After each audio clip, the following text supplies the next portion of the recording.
You're listening to Talk Star Wars, a proud member of the Star Wars Commonwealth Podcast Network.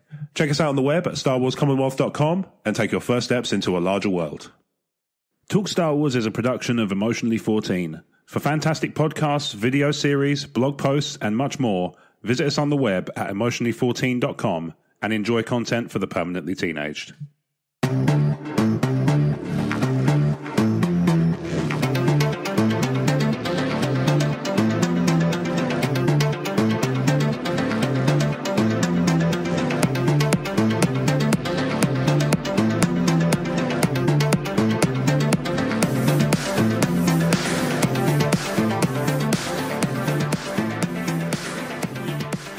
Hello there, and welcome to Talk Star Wars, episode 180 from Emotionally 14.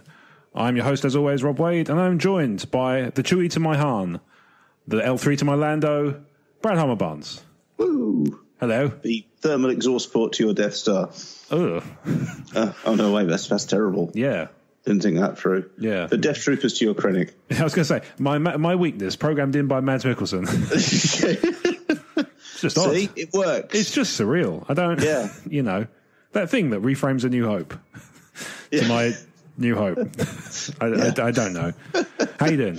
Yeah, I'm good. I'm good now. I've derailed you in the first 5 minutes. That's perfectly fine. I mean, that's ultimately it's been known. Regular listeners will no doubt have heard it, and new listeners will come to accept it as just one of those things. Yeah. I didn't ask you in the pre-show because I wanted to ask you on the air. How is the Superstar Destroyer? Huge. Yep. So for Armada, to be clear, just in case. Star Wars Armada. Because we know it's huge. I think it's just over 2 foot long. I've heard rumblings of the 24-inch variety, if you pardon the expression.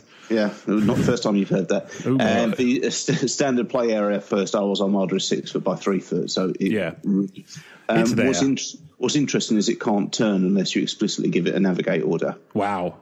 Okay. It's so hefty. Big. Not of interest if you don't play Armada, but I'll run this by you just a hint of how powerful it is. Armada, you turn over the order token and you decide whether you're going to use it straight away or bank it. Yep. With a Superstar Triad turns over an order token, it can use it and bank it. Wow. Okay. So does it just not get as many, or?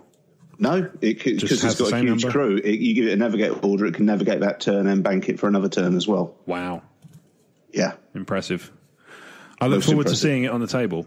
Because I saw the pictures. We would love to have you on the next file and ready if you're up for a game of Armada. It's been a while. Yeah. If as always, if I can make it, I will be there. On Krennic's playable character in it now. Yeah, I will be there. And Palpatine's finally a playable character in Armada. Oh, cool. You never has been. There's a new version of Darth Vader you can field in it as well. He has the single most thematic Star Wars mechanism I've ever seen. True. This is how Darth Vader should work on a tabletop. If you don't like an attack roll you've made, you can kill another one of your Imperial officers to re-roll any dice you want. Crikey. That is... apology accepted. Yeah, that's very thematic and also quite terrifying, I would imagine, for anybody up against that. Bring lots of cheap moths. Yes, indeed. Yes. Some of the background moths. Yeah, not Mon Mothma. No, we don't want to. We've only got one of them. Or Mothra. Yeah, no, that definitely not, because that's just odd and out of place, especially in space. I don't imagine they do well in the vacuum. I'm going to stop there before I end up going down a kaiju hole. Oh my! Yeah, that probably is a website. Yeah, I would have thought so, and I don't want to find out for sure. I'm just going to take your word for it. Yep. Do. So, we begin the show this week, possibly with the most unfortunate announcement I've ever had to make. Yeah. This week, we were heartbroken to learn that we've done a lot of in memoriam stuff on Talk Star Wars over the years, and it's often, obviously with the exceptions of people like Carrie Fisher and Peter Mayhew, it's usually somebody who is, they've worked on Star Wars in some capacity, and it's one of many things they've done, but obviously it sticks more because it just has to kind of ties in. Yeah. This one hurts. So we lost one of our own, which is probably one of the reasons it hurts. We lost Steve Kirk from the San Diego Sabres podcast We learned about it over the weekend, and we apparently it happened the week before. And it's just, it feels very strange. Mm-hmm. You know, I didn't. A lot of shows on the network will, and I mean, every single one will have nice things to say about Steve because, to my understanding, everybody did. Mm-hmm. Just everybody. Yeah. I've never heard anybody who had a bad word to say about Steve Kirk because he was just that kind of thoroughly pleasant, generous, spirited person. And, you know, an example that kind of typifies that for me, it's a very obscure pull, but it's the only kind of thing I have, is Steve organized and ran and, by all accounts, smashed a convention of his own in the States last year.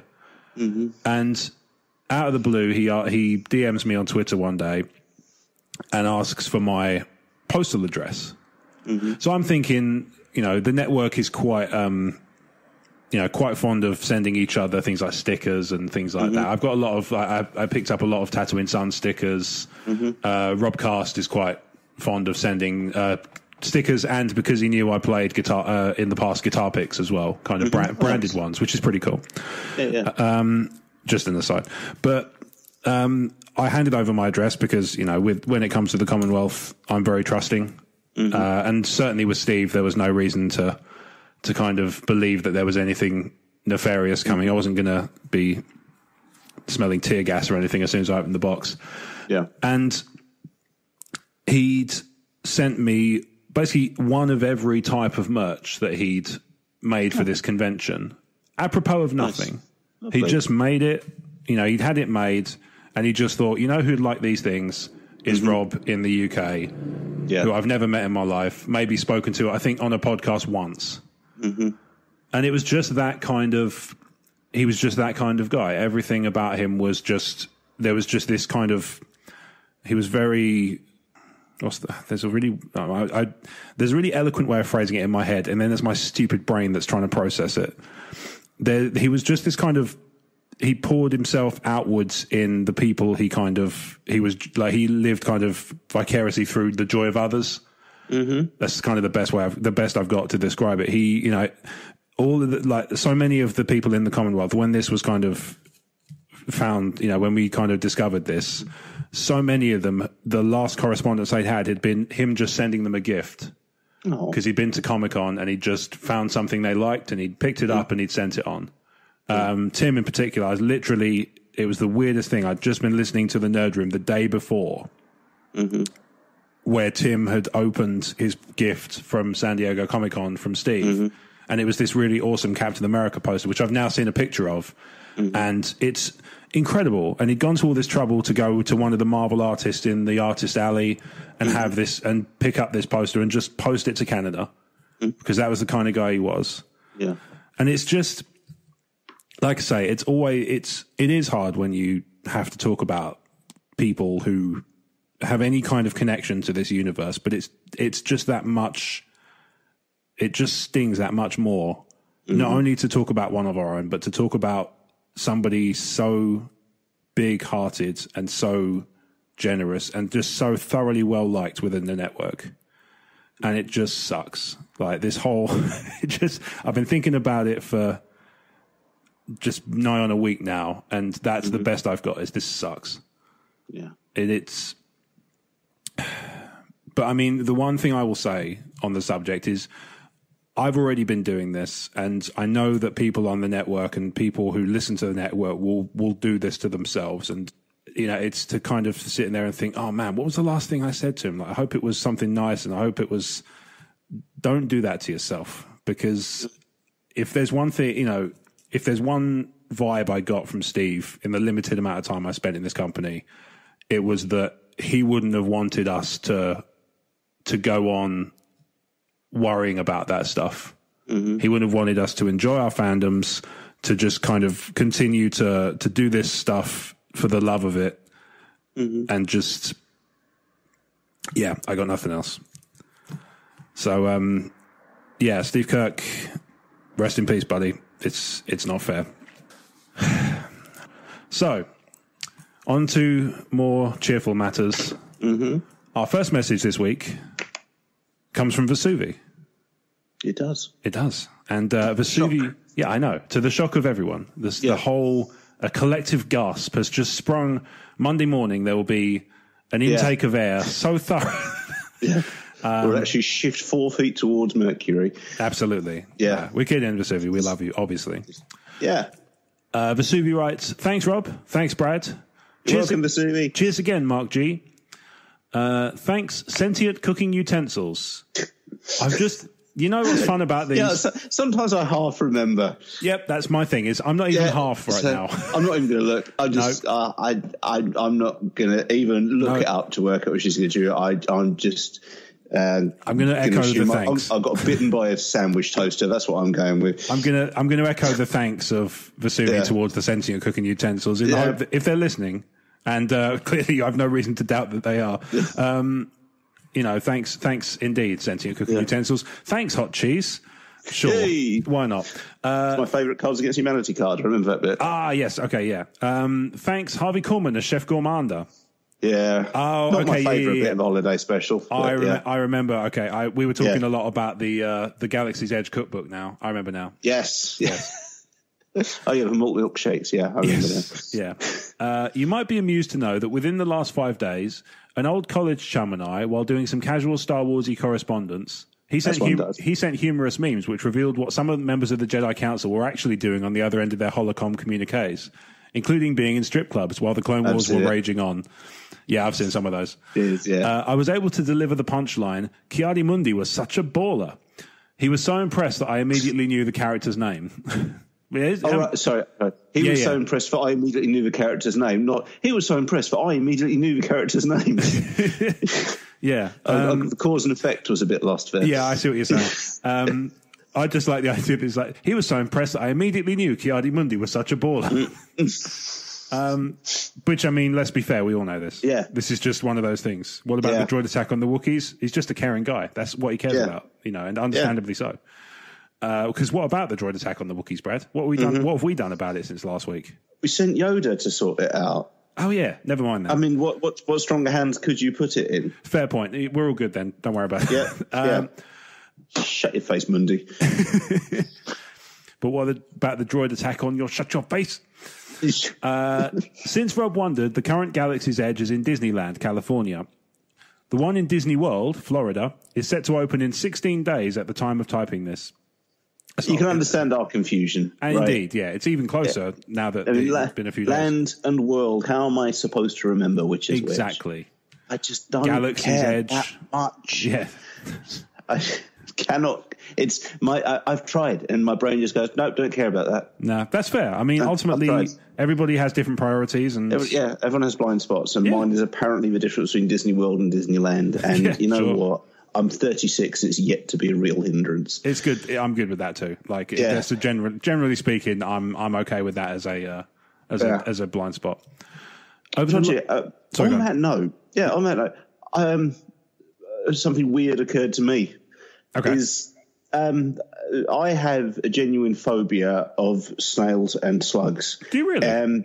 I do, yeah. I've known you for like 13 years. I didn't even know that. Slugs, I accidentally touched one once and I had a full-blown panic attack. Wow. They really freak me. And It's really hard to say I'm scared of them. Yeah. Because I can run away from them quite easily. It's very hard to be scared of a herbivore with no bones that you can easily get away from. Well, that's how they get you, bro. Exactly. Yeah, see? Yet somehow.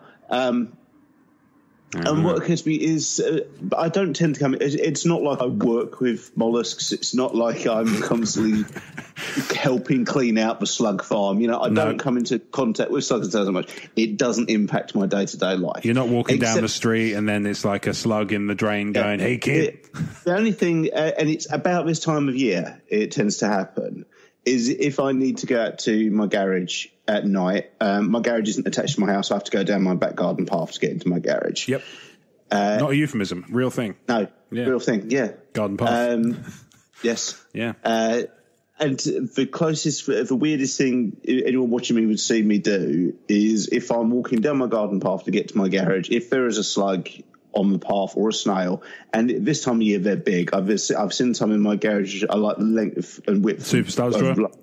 Like my middle finger or my index finger, they're big slugs. Yeah. And what happens is it's so bloody stupid, but this is what happens. I will come up to them and I will freeze. I will stare at them for about 5 minutes before I'm brave enough to step round them, or I'll wait for them to crawl out of the way. Crikey.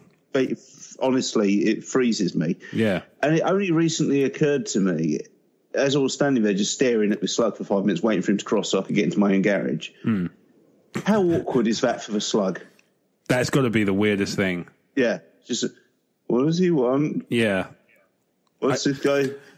Well, also, if you think about it from the opposite thing, it's like I suppose it's like a car letting you across. Yeah. At a road, but you're walking across like you're crawling across. Yeah. So the car stops to let you across, and you just crawl across, like thanking them kind of feebly as you go. Yeah. Like, cheers. I hope they don't thanks. That's really, that's just embarrassing on top cheers. of everything else now. Yeah, that would be quite woeful. Yeah. Yeah. So there's an insight to my psyche this past week. Well, I'm sure listeners. I'm worried, but I'm embarrassing for molluscs. That's what. Mollusk awkwardness quotient is, or the MAQ. There's the episode title. MAQ. Yeah. Yeah. Embarrassing for molluscs also sounds like a Billy Corgan lyric for some reason. Yeah, I'm not going to do my Corgan because it's suffered over the years as I've done worse to my voice. Yeah, it sounds more and more like a disgruntled goat. Pretty much, yeah. Yeah. So Vesuvia continues because remember we were reading an email. Oh yeah, and my brain went, "Hey Rob, shut up! I've got a thing." Anyway. I have a story about nothing to do with that. It wasn't. But hey, it was a fun detour. Yeah. Anyone who's listened to the show for long enough knows what to expect. We know, like anybody who's listened to the show long enough knows that we're prone to the occasional fun detour, and it's no great surprise there. Yeah. So Vesuvia continues. Over the last few weeks, I finished rereading the Aftermath trilogy and Bloodline. Good book, Bloodline. Mm-hmm. I wasn't so fond of the Aftermath trilogy, but I know lots of people like it, and more power to them. I didn't dislike them as much as you, but they weren't my favourites. Bloodline, however, is outstanding. Bloodline's great. Loved it. Yeah. Mon Mothma had such a lovely line in Empire's End. Mm-hmm. The light grows stronger when we struggle. There are so many savoury quotes that exist in non-movie, non-TV canon. I was wondering if either of you could pinpoint any personally resonant prattle that stuck out from any of the recent novels. Feel free to paraphrase. Faithfully, Vesuvia, Knight of the Commonwealth. Addendum, surely you've seen this, as it was posted a few minutes ago, and it's the Resistance Season 2 trailer. Okay. So any lines or any kind of premises from the new books that kind of caught your ear? Yes. I'm gonna look up the exact quote of it as well. Is it by any chance on the back of the dust jacket of Master and Apprentice? Because it might be the same quote I was looking at. No, it's not. It's from one of the Marvel comics. Oh, fair enough. Oh, the Vader one. No, Fear and Dead Men is outstanding, but no, there's another one I really love. I'm going to see if I can find. Go for it. Yeah, the one I'm thinking of while you're doing that is it's something about it's Qui-Gon talking about why it matters that you follow the light. It's not just about being it's something like it's not just enough to follow the light side because it's because you see it as the side of good. We follow the light because it is the light, or something along those lines, and it was quite nice. Yeah. How are you getting on? Which comic's it from, out of interest? It's one of the Star Wars ones. Oh, one of the mainline ones. Main title. Okay, fair enough. I want it as quick as I can, man. No, it's fine. I'm making. I'm fleshing out the world. I'm giving you some world building while we. I like it. Yeah, because Muzak is, you run the risk of like weird copyright strikes from really obscure people. I guess that is true. I guess there must be somebody who owns the copyright to it, because somebody must have paid to have it done.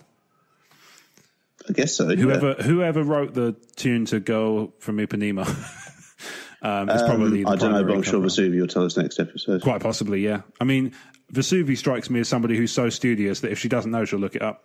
Yep. Just because she's that helpful. Yeah, I mean, I could do it right now, but I'm doing something else. Yeah, but exactly. Yeah, we're busy people. You have homework. What news?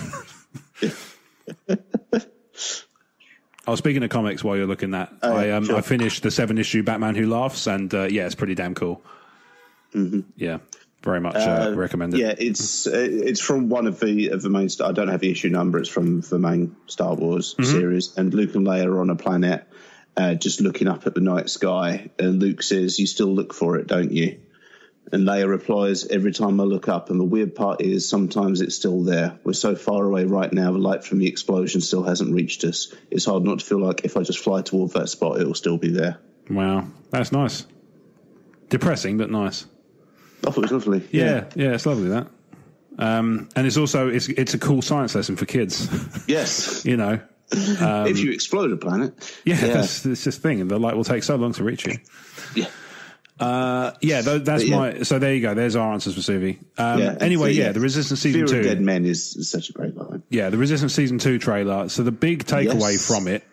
Is Sebulba's in it? No, Kylo Ren. Kylo Ren is the takeaway. So he's going to be involved in the second series in some form. Yeah, there's a link because Ben Solo is actually named after Ben Quadneros. There you go. See, so this is the causal link. The thread that runs through everything is the Quadneros family saga. Yeah. They say Skywalker, but it's Jedi kick line. Yeah, it's just they say Skywalker, but actually we all know who the real star is. Yeah. Yeah, he's going to turn up in some form. My guess, because in the trailer, if I remember rightly, you only see him in a hologram. Okay. My sense is it's going to be a similar kind of dynamic to Vader in the series of Rebels where Thrawn appears. Okay. Season 3, if memory serves. I have a feeling it's going to be something like that, where he's going to be kind of a background character to a secondary villain in front of the actual. You know, like corporeally. That'd be cool. That would be kind of cool. Yeah, she's turned up already. I think I'm pretty sure. Story time. Yeah. I mean, I'd love to see Resistance, but they hate the UK. Obviously, I'm kidding, but no, they don't. They're happy to come. Make movies here. Absolutely, yeah. They like it. They like us when it suits. That's the attitude, kind of that seems to resonate from them. Certainly, I don't know about how I feel about it. I feel that until they start giving us all the release dates that America has, they can't use Ian McDiarmid anymore.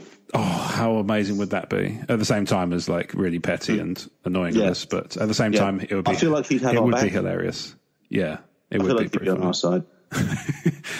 Synchronize the release schedules, or feel the power of this fully armed and operational temper tantrum.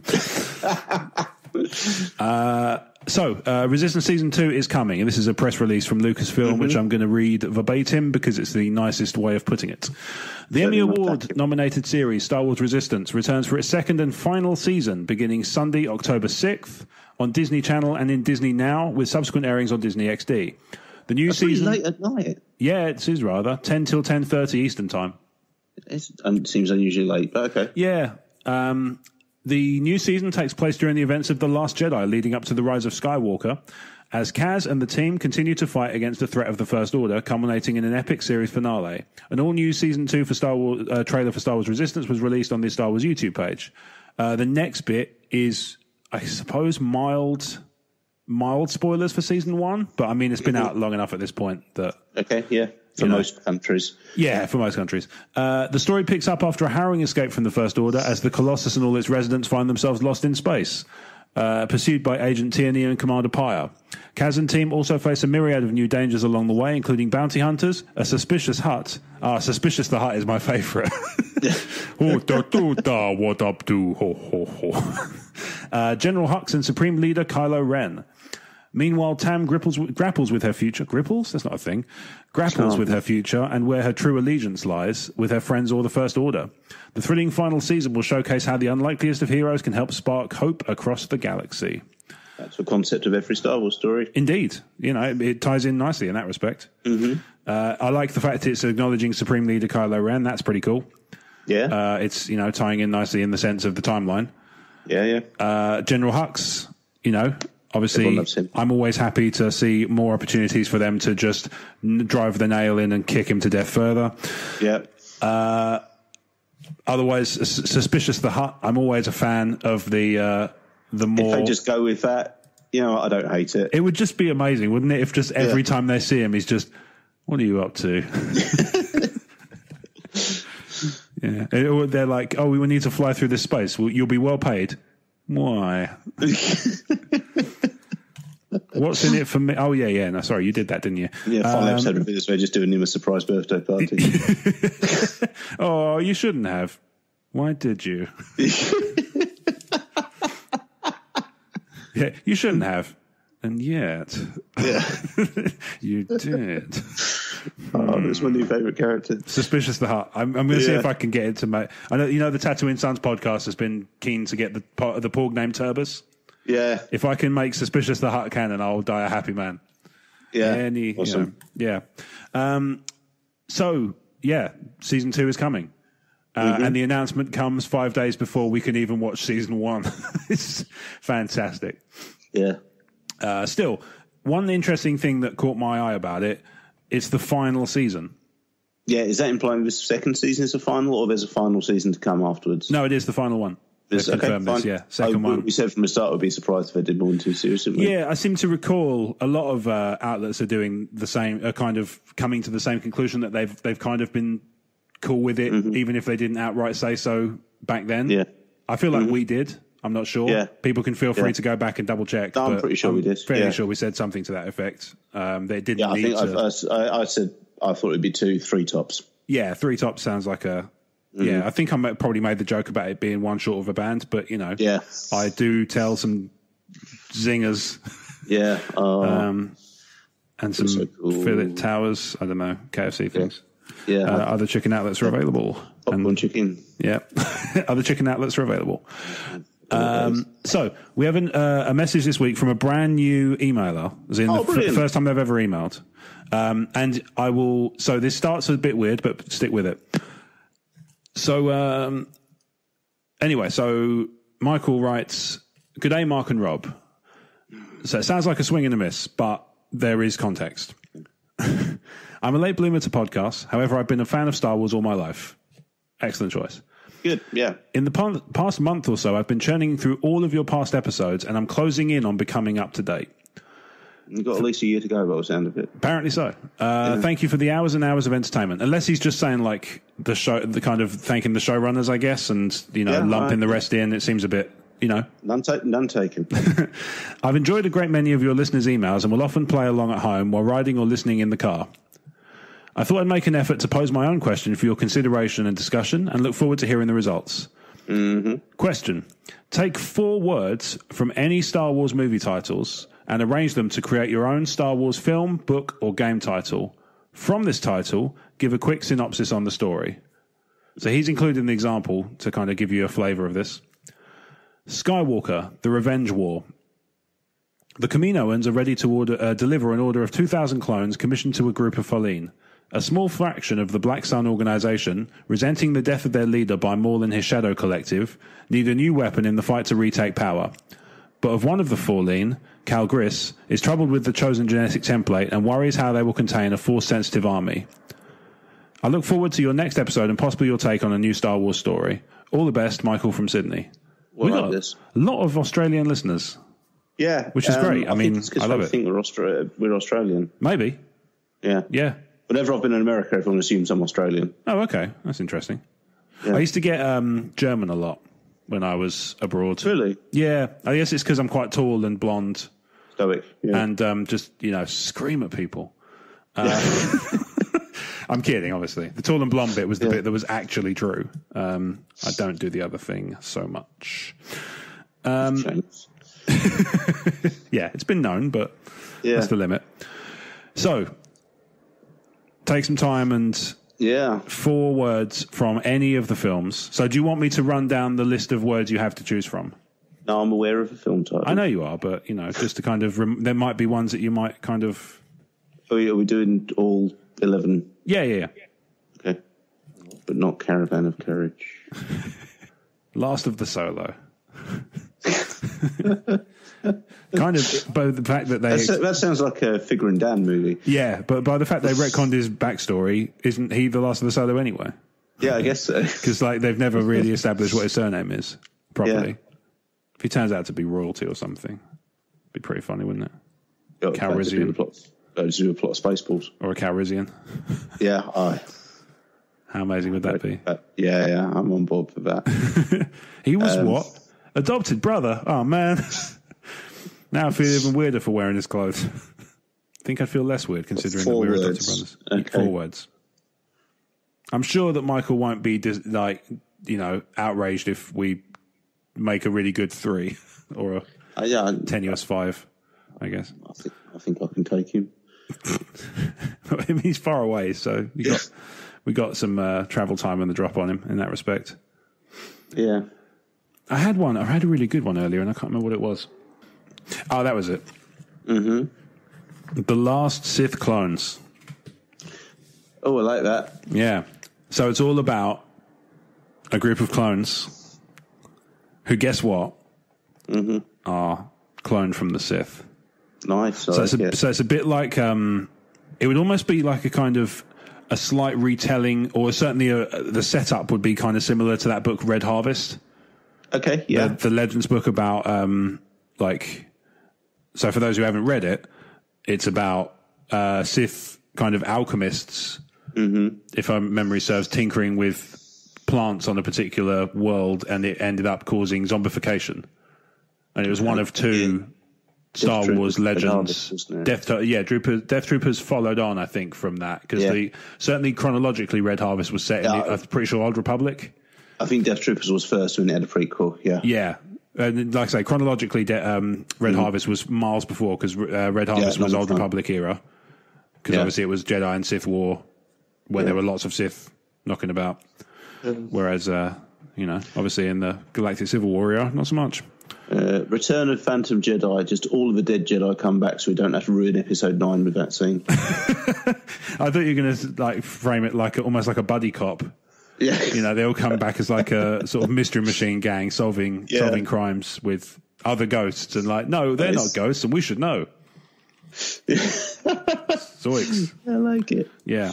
The Last Sith Clones is my answer. Mm-hmm. It's about a group of clones on a Sith planet who are, let's say they're preserved in stasis, and they come back to find that the galaxy has changed drastically. Bit like Hercules in New York, but not played for laughs. The Empire cloned Skywalker, so we don't have to have that stupid plot idea in Episode 9.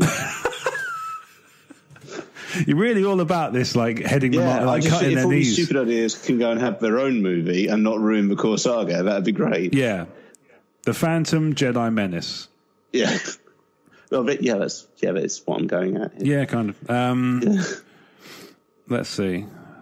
There's no Obi-Wan title, is there? So we can't get rid of that. Still not. So give it up, guys. Rumor of the week, though, is that there's a Disney Plus show.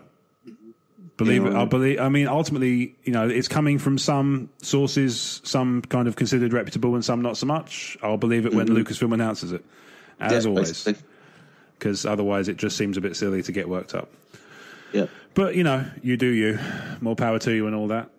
Mm-hmm. But I pretend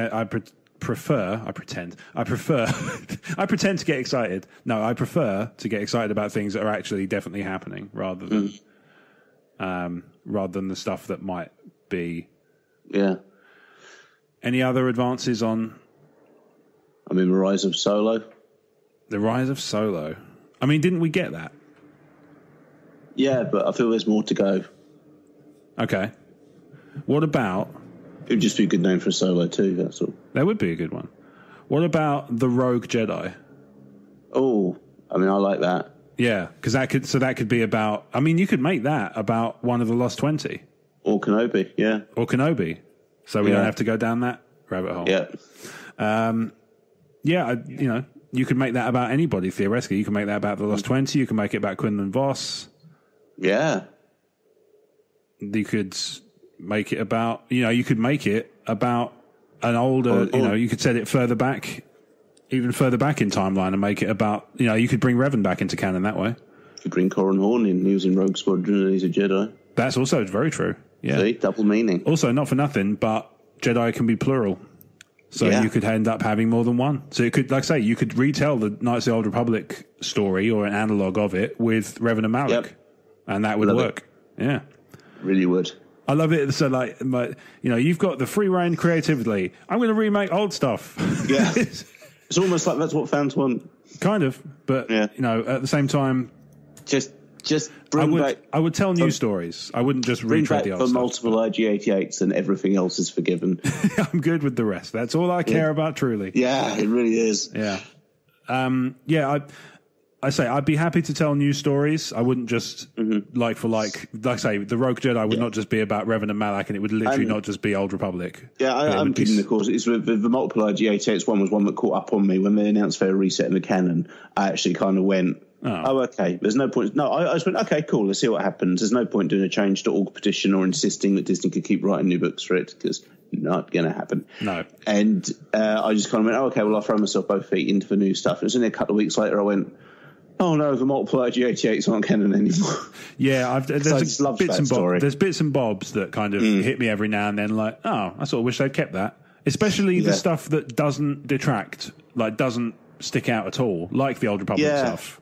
Yeah, totally. Because it's so far removed from the main timeline that you could do whatever you wanted with that. I kind of wish they just reset, or I would say anything after Return of the Jedi was a split canon. Yeah, like the Bane stuff is the stuff that stings.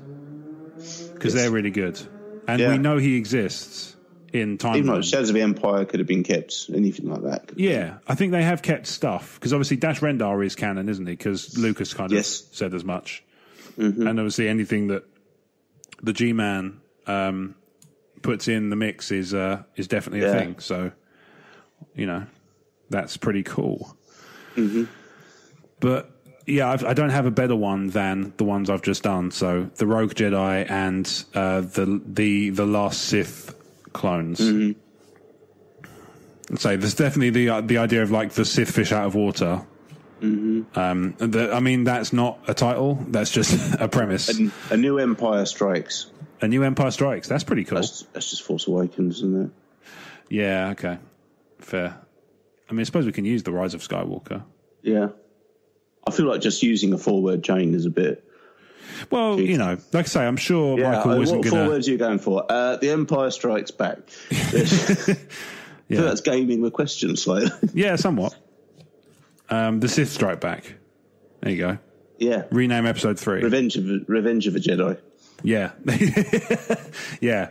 Well played. Yeah. So, Michael, I like Michael's one.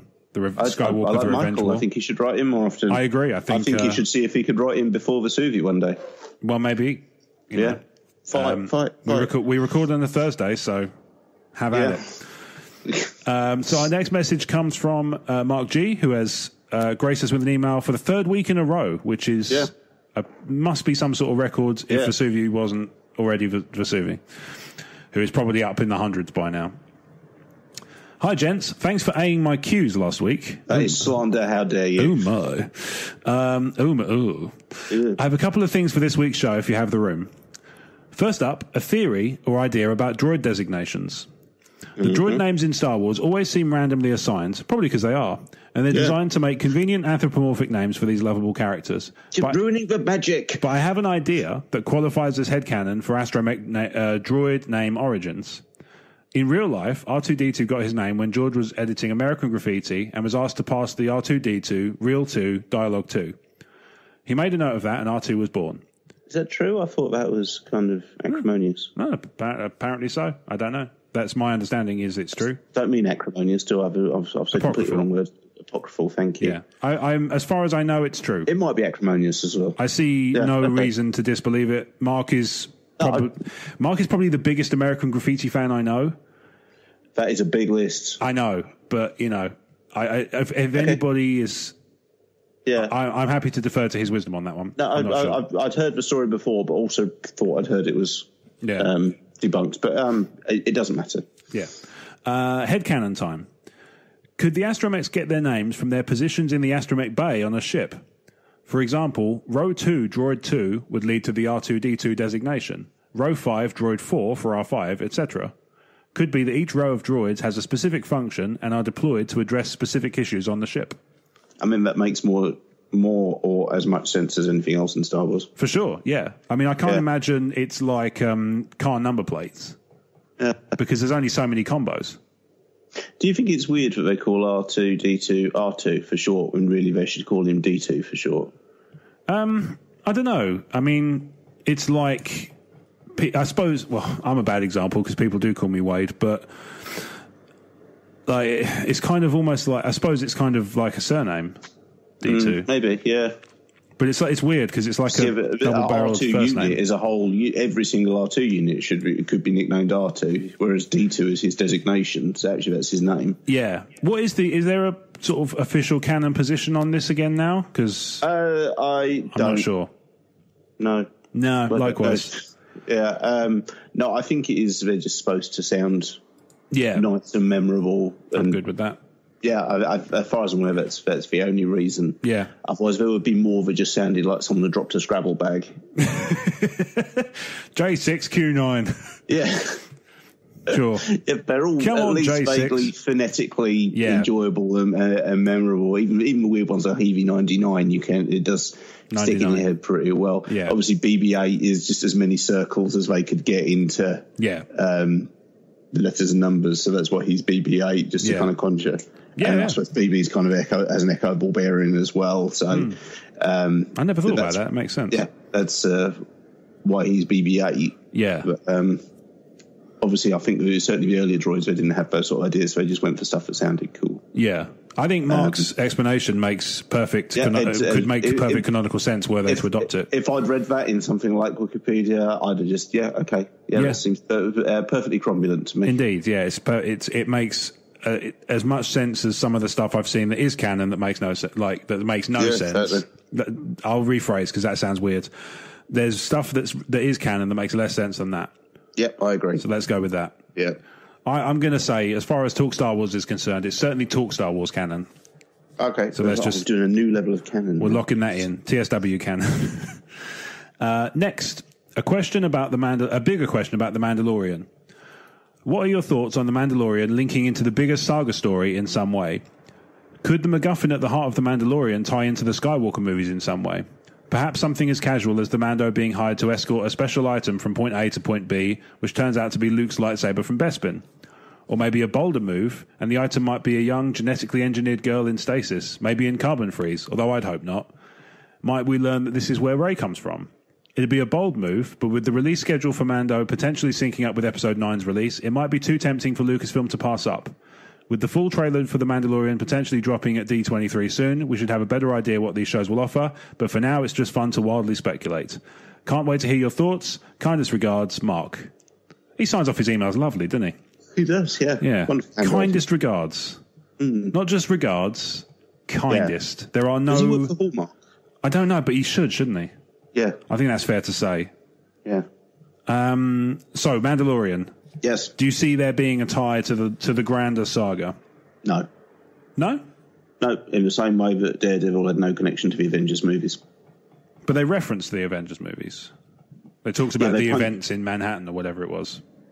So I can't remember the exact wording. Yeah, but that's true. Yeah, they kind of that's punching downwards, isn't it? It's not nothing in Daredevil influenced the main MCU. MCU influenced the TV shows. So you could see it as potentially I think it would be like that. I have no reason to believe it wouldn't be the exact same hierarchy here. Okay. There's no, as we've said before, there is a hierarchy of these shows, and it has to be based on the size of the audience that will be exposed to them. You can't expect bits of Episode 9 to bank on people having seen The Mandalorian. No. I mean, they can be nods and nudges and fill in some gaps by all means, but I don't think... You don't see it being any more than that? No, I don't. No. That's fair enough. I think, Mark uses some hyperbolic examples like a carbon frozen young girl and all that. Yeah. But I could see something like, for example, they had the Delilah S. Dawson Perfect Weapon story where, what's her name? Bazina Tal. Thank you. Bazina Tal is escorting an item that we're sort of led to understand is Luke's lightsaber because the size of the object is about right. Don't you go to Endor for it? I was under the impression it was Vader's helmet. Okay, interesting. Because it's been a while since I've read it. I might have to go and redo it because I seem to recall the description making for quite a small box. Okay. Why don't we both reread it in time for next week then? That sounds like a plan. Yeah. All right. So I look forward to our dissection for Perfect Weapon. Which will definitely tie in a big way. The book no one read and those that do don't remember. Yeah, the book that will tie in a big way to Episode 9. So watch this space. and we'll all get to say we told you. I just remember it feeling instinctively as I was sitting there listening, there reading it, that it was a smaller package. But at the same time, you might be right. Well, let's finish this. At the same time, you're not the first person to mention that they thought it was Vader's helmet. So it's entirely possible that I've just misread it. Like I say, it's been a while anyway. As well. So let's bench out and do it next week then. Yeah, but something along those lines could kind of work for me. Yeah, filling in a gap. Yeah, like the old expanded universe. I mean, the old pre-Vector Prime expanded universe used to some of it. Like Shadows of the Empire filled in how Leia got the bounty hunter disguise and the thermal detonators. Yeah. Which is fine. Yeah. That kind of stuff's fine. It's a nice little. Did it in Solo too? That's like in many ways. That feels like that was how the expanded universe started. Was kind of filling out these gaps for people who gave us it. That was why it was there. And then later on, when the movies kind of petered out, we ended up in this post-Vector Prime. Yeah, we built up all the world, and then Vector Prime started carving it up again. Yeah, it was what a time to be a Star Wars fan. Though. That was a great. It was actually it was legitimately. You don't know who's going to come out of this book. Yeah, because they've already killed off. You know, really important characters. Yeah. I mean, obviously, they dropped a moon on Chewie. It's hard to go uphill from there, but I mean, they managed it with Anakin Solo, as far as I'm concerned. But that was. But I could certainly see them going down the route of having some kind of, much like the Rogue One stuff. That to me is like the fan service done right, with the exception of Evazan and Ponda Baba, who had no right to be on Jeddah. Every 10 out of 10 things like one minor flaw. Absolutely, yeah. I mean, and it's not to say it ruins the film by any means. Far from it. I know what you mean. Yeah, Rogue One is another good example. It kind of fills out and expands, but you don't need it. You don't need to have seen Rebels to appreciate the chopper moment. As the previous 30-odd years proved, you don't need Rogue One to enjoy A New Hope. No, exactly. But it does give you some chrome. It makes Tarkin a better character. Yes, and it obviously contextualizes further the Death Star weakness.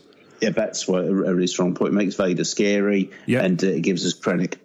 Yeah, well, also, I mean, anything that gives us Ben Mendelsohn is aces in my book, which is why even though I haven't seen it, I have some time for Captain Marvel, because he is in it. It's the perfectly enjoyable Marvel movie. Okay, fair enough. Well, that's, with Krennic. Yeah, well, like exactly right. It's all the things you love. He's down. He needs to get in Middle Earth because he's done everything else. He's been Marvel, DC, and Star Wars. Star Wars, which few have achieved. Indeed, I think we established Richard Armitage. Is it right? Richard Armitage is he DC? I'm not sure. Actually, I'll say that we've established there's two actors who've done Star Wars, Lord of the Rings, Marvel, which is Richard Armitage and Andy Serkis. Yes. Star Wars, Marvel, DC, I think, is Krennic and Natalie Portman. Yep. Fair. I think for now that's all I can think of, certainly. And Jason Isaacs is Star Trek, Star Wars, Event Horizon. Yes, that's true. The less coveted, but still worthwhile hat trick. And let's be fair, getting a series, so, it has been... It's annoyed Jen because obviously there's occasionally just the screams of pure joy in my sleep. Yeah. Sometimes she'll wake up to just see me standing over her with a pair of just like meatballs going, "Do you see?" It's like, where do you even get those? We haven't got any in. I have my ways.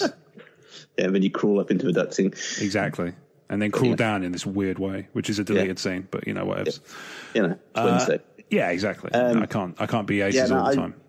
I don't see the Mandalorian. I think, if anything, I don't believe Disney is seeing the Mandalorian as supporting materials for Episode 9. They're seeing it as an investment going forwards. They've got to be thinking what they're going to do with this TV show after Episode 9's been and gone. They've got to think about expanding the brand, because at the moment Star Wars is second fiddle to Marvel in Disney's account books. So once Episode 9 been and gone, they've got to have a follow-up plan, and they've got to be pushing something new. So I believe The Mandalorian will be the flagship, certainly until the next load of movies start up. Okay. Yeah, so I think they're pushing TV for a while, and this series will need to be a springboard for that. Yeah, it's kind of the second tier geek stuff, and then the third tier behind Disney proper, isn't it, as well? Because even something like The Lion King, which didn't exactly light the world on fire critically, has made $1 billion already. Yeah, I don't even know. All the Star Wars movies, Solo had a troubled production, but the 7, 8 and Rogue One have all made a load of money. They've made back their money on the initial investment 100 times over. Star That's Wars not how maths works. No, no. I know it isn't. That's because I'm talking. Oh yeah, sorry. So I'm in no way saying Star Wars is flopping. I'm in no way saying Star Wars isn't performing. Star Wars is and always has been a moneymaker and is doing fine. Doing fine, but it does not have the production schedule that Marvel has. No.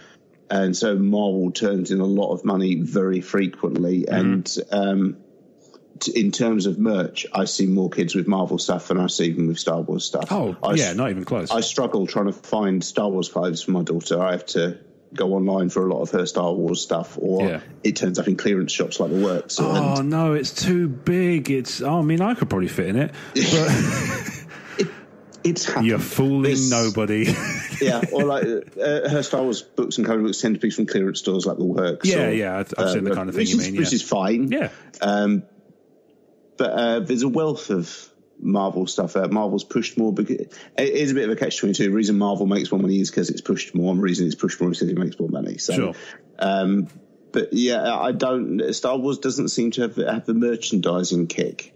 No, it's also, I think it's an odd one, isn't it? Because we've talked a fair few times about there seems to almost be like a bit of a dearth of Star Wars. They do too many different really obscure action figures, and it felt to me like every character in Solo got a Black Series figure, and that's not the point of Black Series. The whole point of Black Series is you do a couple of really popular characters in this slightly nicer, more articulated, more detailed sculpt way. But that doesn't seem to be the tack. That seems to be, I can't imagine, I can imagine people going, oh cool, an Admiral Holdo action figure. I don't know anybody who was clamoring for the Black Series. And yet there is one. You know what I mean? Like it's odd to me that some of these characters are kind of seen as like, oh no, we obviously we're doing a Paige Tycho Black Series, even though she's in it for what 3.5 minutes. Yeah, no, not and she has a role to a big role to play, but not major. Yeah, she has a big role to play in terms of plot, but not in terms of screen time. Absolutely. So it's weird to me that their approach is. Yes and no. I mean, yes, I agree that it was undeniable she has a very low amount of screen time, but so do a lot of characters who became fan favourites, like every single one of the Bounty Hunters. Sure, but then they have a presence that I don't think Paige Tycho can trade on as heavily. Bosk is cooler than Paige Tycho. You're going to get no argument from me on that. I mean, we know which one's better looking as well, let's be honest. Yeah, I mean, I haven't bothered to paint a Paige Tycho yet. Well, there you go. See, that just speaks for itself. But yeah, it seems like, to me, it feels like both Marvel and Star Wars are suffering from a bit of a overproduction of merch. But then at the same time, Marvel's always had the action figure thing going, and it's always had the T-shirt thing going, and it's always had the Hot Toys going, and so that hasn't changed. And it has always had the comics going as well. It's always been trucking. Yeah, that's true. Yeah, you have to go looking for it to a greater degree than you do a Star Wars movie or a Marvel movie turning up at the cinema. But it is always, it's been going since 64, I think, off the top of my head. So a long old time. It's just kind of been there. Yeah. And I think it's like I've said before, Marvel has a high production, high consumption rate by virtue of being a comic. You get like 10, 20 comics a week sometimes out of Marvel. Oh, yeah. And people and that's why I think the movies can get away with 2-3 a year, because we're kind of primed to accept this rapid production, rapid consumption. Churn, yeah. There's a lot of churn. There's a lot more room for it. Star Wars, we weren't. We would go decades without a Star Wars movie. Yeah. Sometimes. And even the novels, in a busy year, you might get 4. Yeah. And then the comics, all right, Dark Horse were never putting out more than 2-3 titles a month. No. for Star Wars. Am I right in thinking that I'm not as big a comics reader as you are? Generally speaking, an issue is considered they publish new issues monthly, roughly, right? It's a general rule? Yes. Yeah, yes. okay. If there's a big event or a massive crossover, they may go to weekly or fortnightly, but that's only for a short period of time. Yeah, so it's the exception rather than the rule. Yeah. Okay, fair enough. Yeah, I'm not as big certainly not as big a comic reader in terms of the physical stuff. A standard would be monthly. Like if I think House of M was the last one that did, or maybe Secret Empire, something like that. It might have been fortnightly for the main series, and all the other ones kept going at their regular schedule. Fair enough. That's not uncommon for once a year. A series might go fortnightly, but the regulars will always truck along monthly. Mm-hmm. There's always. Star Wars has always been a slower production, slower consumption. Yeah. And I don't know. I was going somewhere with this, but I feel like We're talking about Marvel and Star Wars and consumption. It's more. I'm wary of. Kind of said this before. I don't want to start boring people. That's okay. Everybody's episode, somebody's first, right? Yeah, but it's not everyone's first. No, sure, but that happens. Yeah, I mean, also let's be fair. It's slow news recently. Yeah, I think. That's why a part of it. There's a lot of reasons Solo flopped, and I think part of it was flopped is the wrong word. There's a reason Solo struggled, and part of it was it came too quick on the heels of Last Jedi, and people weren't primed to accept rapid release of Star Wars movies. Yeah, and I understand why they did that, because they didn't want to seem to be less than confident in the performance of the movie, because it was all the other ones had been delayed anyway, but Solo had all that trouble production and had this kind of stigma attached to it of like, this is the movie that will just never come out. So then to say, oh yeah, it's being pushed back 6 months, even if the reason is perfectly reasonable, which is to say, we're up against Infinity War versus Aquaman. Infinity War is one of ours. We'd rather go up against something that's not one of ours. Yeah, no, it was a decision which, in my opinion, made no sense at any level. No, exactly. It was a really congested release calendar. It was not really marketed that heavily. That's part of the problem. Is you're saying they didn't want to lose face, and so we've had to push it back. Yeah. In actuality, no bugger even knew the film existed. Outside the hardcore fans, for sure. So who would have cared if they pushed it back to December? Literally no one. No. The hardcore fans would have gone anyway, and the members of the public wouldn't have known any different. Members of the public, you know what I mean? The muggles wouldn't have known any different. The casual cinema goers. Yeah, would not have known any different. The less enthusiast fans. Yeah, I don't know that... I think it was mismanaged anyway. Yeah, I mean, we've done this a few times, and I totally agree. Yeah. What do I know? I'm just a professional animal invigulator. A professional what? Animal invigulator. Oh, okay. That's a good way of putting it. Yeah. Yeah. We got here from The Mandalorian and whether it will be... Yeah. What do you reckon the merch will be like for that? I don't believe it will be tied in significantly to the saga. I think it needs to be... tying back into this massive... tirade we've just gone down. The big conveyor I think it needs to push and establish its own identity. Episode 9, they keep saying will be the end, and I do believe when episode 9 is done and dusted, they will stick to that, and that will be the course. They will stick to it for at least 10 years, in my opinion. That will be the core saga done and dusted. If we're going to get episode 10, it's not going to be for 10 years or more. Yeah.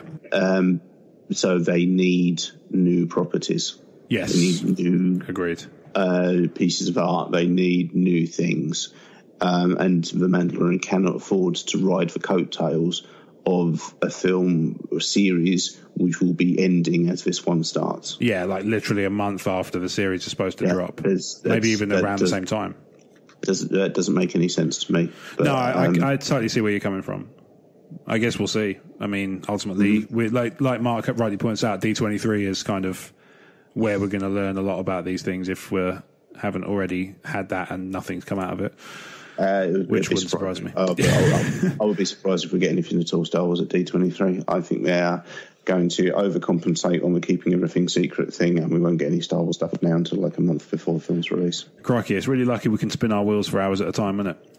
Yeah, literally. Yeah. I mean, I can pad out the episode by just looking at Slug for 5 minutes if you want. That's the deleted scene for the bonus content. Yeah. 5 minutes. Do you know what? I'm actually quite tempted to just program in 5 minutes of silence for the patrons.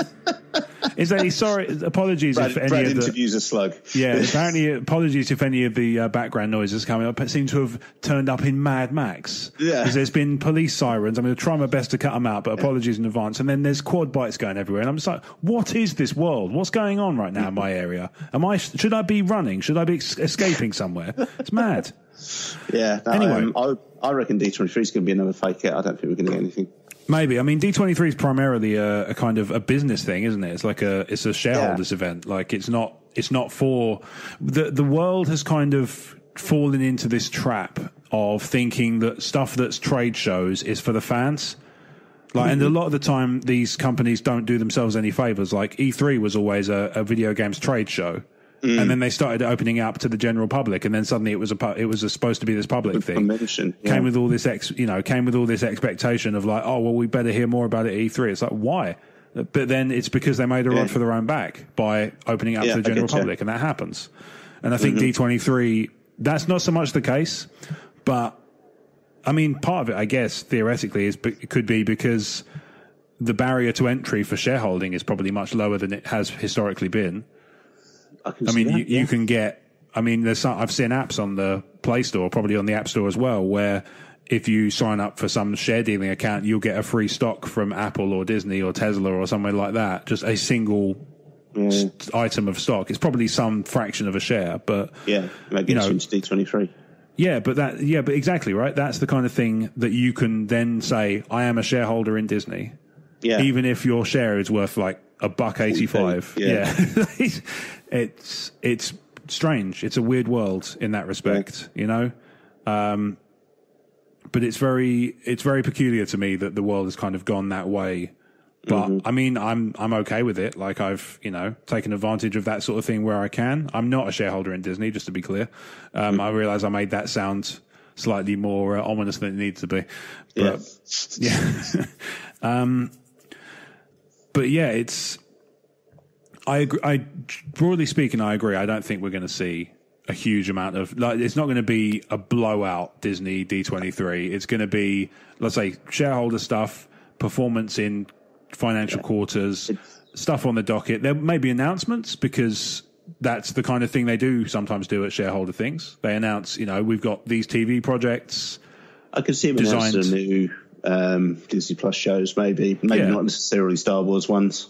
Yeah, I mean, that's totally a possibility. It could also be Disney proper. Like I say, we forget, because we deal in us personally, we deal in inverted commas stuff, we deal in the Marvel and the Star Wars more heavily.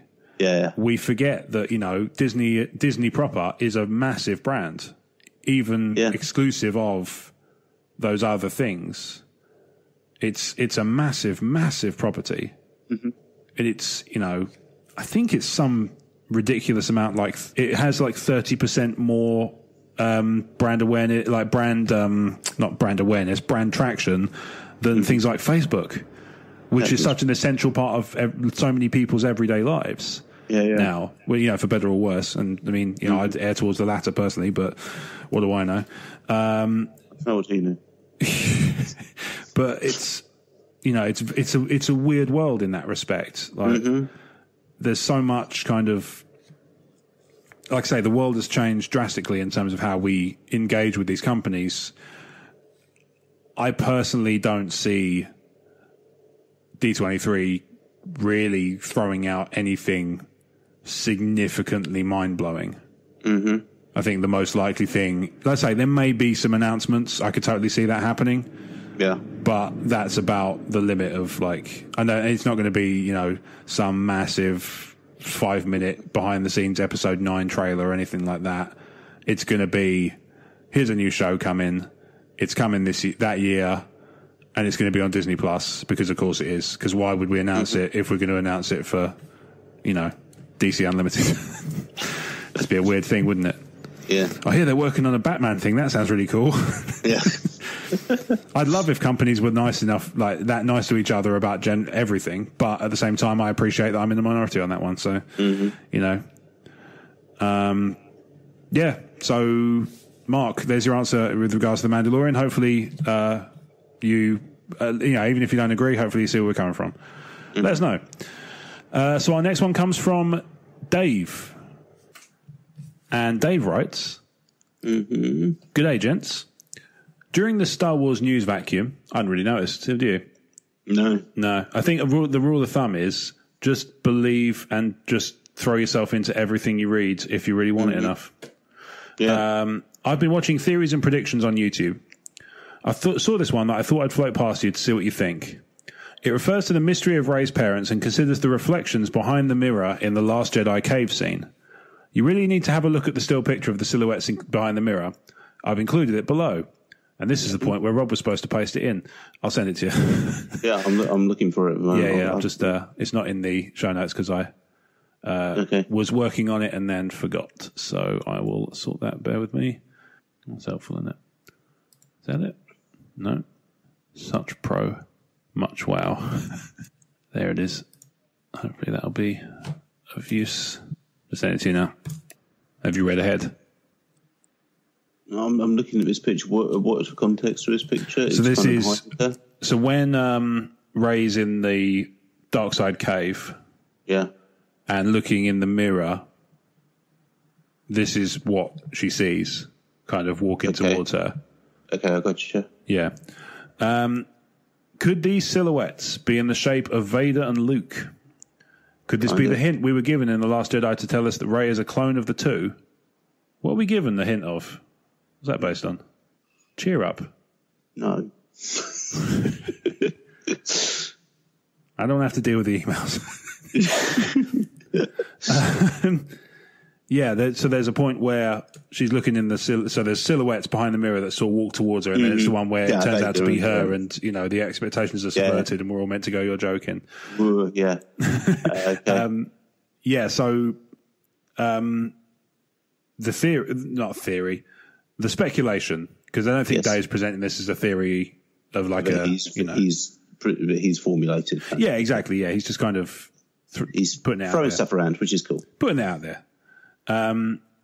Could it be a sign of Vader and Luke's kind of influence on Rey's lineage? It's making faces in the clouds. There's nothing in that. It doesn't seem to me to be particularly no. What's the word? Ironclad. Hate is an incredibly strong word, and there's not much in Star Wars that I would say I hate, but I genuinely hate the cave scene in Last Jedi. I just can't stand any of it. What is it about it that you find that doesn't gel for you? It's incredibly pretentious art house film student fluff that contribute. The cave scene on Empire Strikes Back is short. It is focused. It is vague, but it is resolved by the end of that film. The cave scene in Last Jedi has none of those things. It is overlong. It is inconclusive. It is pretentious. It is not explained in any way and just left to whoever does the next film to tie all of it together. It's I genuinely wish it hadn't been in the film. I think it doesn't fit Star Wars. I think it's just incredibly I'm trying so hard not to use the word here.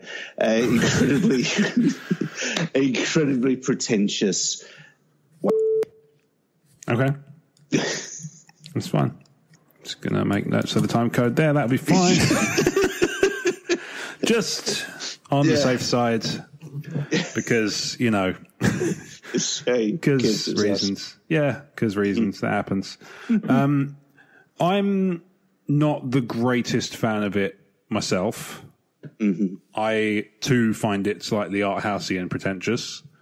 I also would have liked there to be some sort of payoff that wasn't kind of, whoa. Yeah, thank you. Yeah, I sort of, my kind of take from it was supposed to tie back into what Maz Kanata had been saying about, you know, it doesn't matter what's behind you, what matters is what's in front of you. and it was it felt like a very overly elaborate, overly pretentious way of making the same point they'd already made in the previous film in a way that looked cool and had cool sound. I didn't need all of it explaining, but there needed to be, as you say, some payoff for it. Yeah. And that was absent, totally absent. The figures you see walking towards before Mirabelle are just two human shapes. You couldn't say they were supposed to be a particular Star Wars character, in my opinion. Yeah, Dave is clearly having some fun with the speculation stuff. I forget this isn't Dave's theory he's been working long and hard on. He's just kind of throwing stuff at us to bat, and that's cool. Yeah. It gets better. Okay, it gets better, does it? Okay, I'll get my seatbelt on. Okay. Or do the silhouettes look like Chewie and Han? No. Meaning those I know you looks Han gave Rey in The Force Awakens were because Han and Chewie had something to do with their upbringing. Why else was the Falcon on Jakku? Because Uncle Plot stole it from Duquesne. Who stole it from who was it? The Farrelly brothers? No, wait. The nasty boys. I can't Nasty boys. Sure. Yeah. The Nasty Boys. I want that to be a gang in Star Wars. Yeah. They've never been, sometimes they're not often great with names. Sleazebagano notwithstanding, you know. Yeah.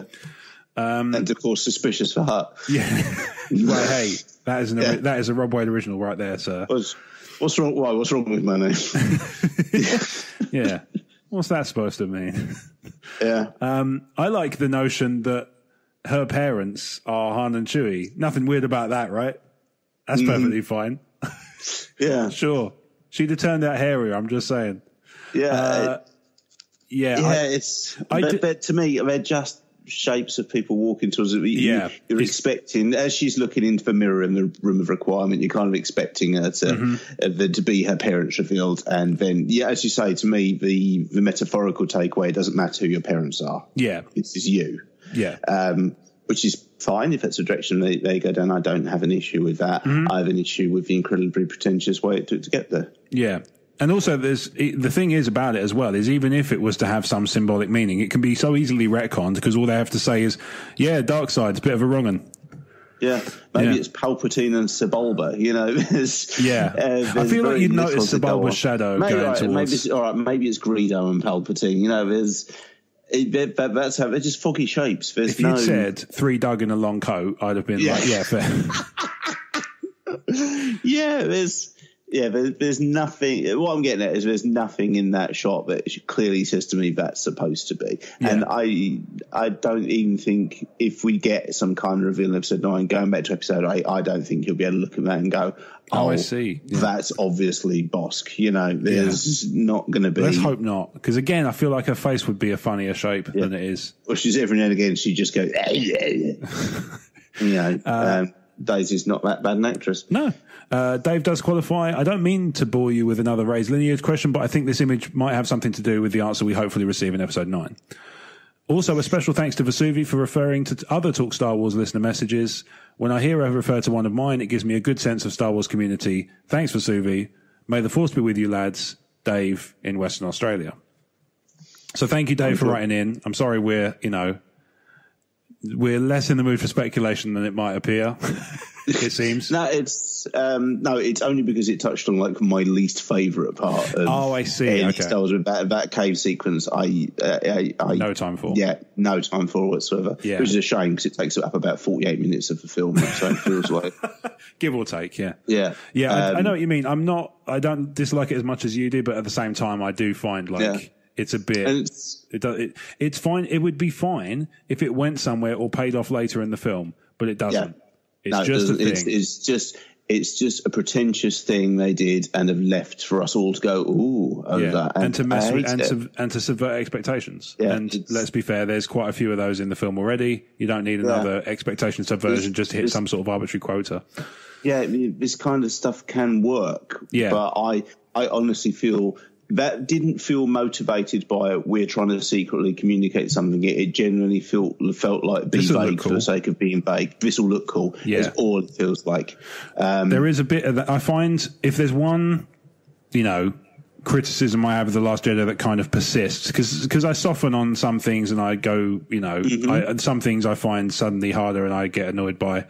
if there's one thing that kind of runs as a constant thread that always kind of bugs me, it's this. There's a lot of stuff I think that's designed to look cool and not really thought through in any. It doesn't have any story kind of advantage. The Last Jedi is a very visually striking and very visually different Star Wars movie. It's fantastic. And some of it is great. A lot of the space battles, certainly at the start, I think look great. The bit where Luke is teaching Rey to reach out the Force and you get kind of like the time lapse video footage. Yeah, that's great. I love that. That's brilliant. Yeah, it's outstanding. There's a lot of great visuals in The Last Jedi.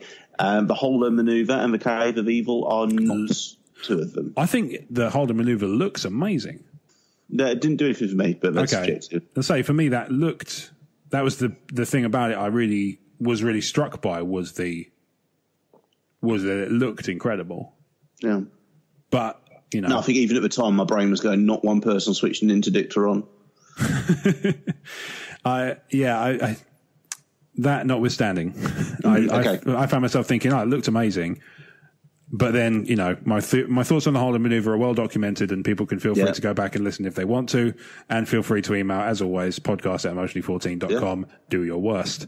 I mean, Michael and Sydney's probably coming up to them very soon. Absolutely, But yeah, I've always kind of found the consistent thread through the thing is there's loads of stuff that looks really cool, but there's a lot of things I feel like are designed to look cool and not necessarily do much. Yeah, and I just feel that a lot of it is unfair.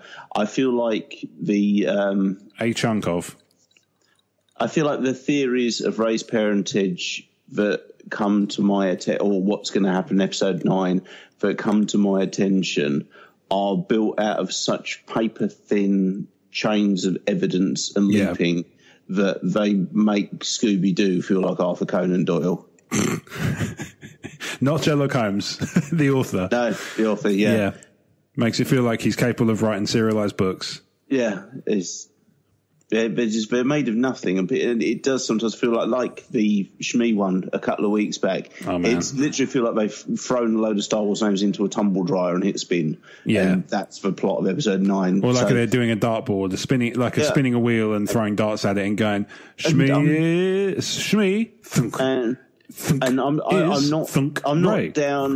down on all episode 9 speculation or theories or all Rey's parents ones or all anything or who the nuts are. I'm not down on all of them, but I feel like the cream is sinking to the bottom and the stuff that's laughable is rising to the top. Well, the stuff that's laughable rising to the top is, I think, in large part because it makes for such kind of entertaining clickbait, and clickbait is, for better or worse, that is the model now. It's a symptom of the universe. Yeah, absolutely. There's one, I've had to start, how, I don't know if you get Google search results recommended to you on iPhone, on like a separate screen. You get them on Android anyway. It makes sense because obviously Google fairly invested in that ecosystem. And I've had to hide outlets for doing this because it drives me out the wall. You open the article on your mobile and you start reading the article, and then an opaque overlay comes over the top, which requires you to watch a video for a minimum of 2 seconds in order for the article to become visible again.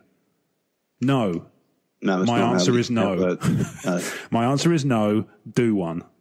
Yeah. Any outlet that does that is never on my list again. And it's just, I have a one and done policy with that. That is a ridiculous model. It's outrageous. You hear that, cultaholic? Real outlet, by the way. So, Dave, there you go. Sometimes shadowy shapes are just shadowy shapes. Yeah. Or indeed, deliberate plot devices to make you go, woo. Yeah. And that could be all there is. Yeah. So, we have one more email this week, which comes from Matt in Australia. See what I mean? Okay. Yeah. Can't stop him. I know. I've tried. But let's not try because, it's nice. It's nice for people to write in. We like that. Please don't stop. I'll turn the electric fence off again. Yeah, it's good. Clever girl. Matt writes, hello, team. Hope you're all well, and it's not another sweltering day. It's not. It's quite nice there. It's not too bad. It's all right. Thanks for asking. I despise the cold winter in Victoria right now and can't wait for summer. Well, we're going to send it to you, Matt. We'll have it done. We'll have it arranged. Speaking of bringing the heat, episode 9 is coming for us hard and fast. Oh my. Beat you to it, Rob. Well, I still get to do the voice, Matt. So, yeah, I still get to do the voice, so whatevs. Yeah. My mind continues to swell with Palpatine being back in some form. During the opera scene in Revenge of the Sith, when he mentioned to Anakin he knows the power of life over death has caught my focus somewhat recently, combined with Ian McDiarmid's on-stage appearance earlier in the year. I haven't read Plagueis, so I'm not sure of the intricacies of him learning life over death, or even if it occurred at all originally. However, it's probably just a massive hype-up for the movie, but I now can't help but feel he will be there in physical form and not just as the Wraiths, which I really loved in Battlefront 2. Right there with you, Matt. I'm also in the camp where I wouldn't mind if he was back physically, as it doesn't feel like it lessens Vader's turn, as the act itself is enough to bring him back to the light. However, that could lead to unfinished business for Anakin, and we all know how ghosts cannot abide that. That is true. It's one of their things. Yeah. Yeah, they're big on that. Smashing plates around because, they left a bill unpaid. Yeah. I'm also thinking that it will be Rey to bring them to him and the Death Star, giving her willingness to seek the dark side on Ahch-To. Hang on, let me reread that sentence. Sorry, can you do it again? Yeah. I'm also thinking that it will be Rey to bring them to him and the Death Star, giving her willingness to seek the dark side on given her willingness. So because she's willing to seek the dark side on Ahch-To, she's going to be drawn to the Death Star and Palpatine. Okay. Yeah, that makes sense. That would be a nice way to tie into the fact that she goes to the dark side cave on Ahch-To right away and it's never touched on again. Yeah. And she never feels any temptation. That is one of those things that's always kind of irked me a little bit. Yeah, so I'd be happy with that. Jacobs will fix it. It's fine. Could also be that line of the dark rises and the light to meet it could refer to Rey and Kylo rising to meet the darkness of Palpatine. I hope that Kylo stays a bad guy, as too often the bad guys can be brought to the good. It's fine, but just feels commonplace with a lot of current movies. Shakes fist at Hollywood. I've been scatterbrained thinking a lot this week, as you may be able to tell. Hopefully I've made some sense. Take care, everyone. Go Lions.